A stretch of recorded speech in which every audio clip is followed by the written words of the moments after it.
Welcome to HYDAC's Techbench. Today we're diving into the critical role of vision systems in ensuring functional safety on mobile machines.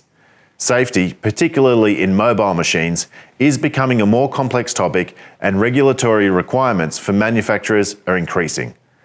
Vision systems are becoming increasingly common to implement safety functions which protect the operator and those working in proximity to the machine.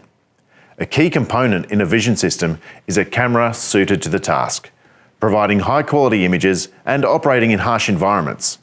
In this quick, hands-on demonstration, we explore how the HVT product seamlessly integrates digital vision into your machinery.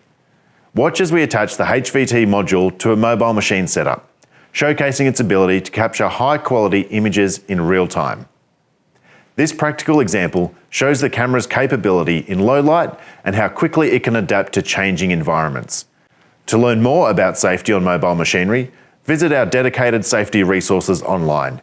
For more hands-on insights into fluid technologies, stay tuned to HYDAC's Techbench series.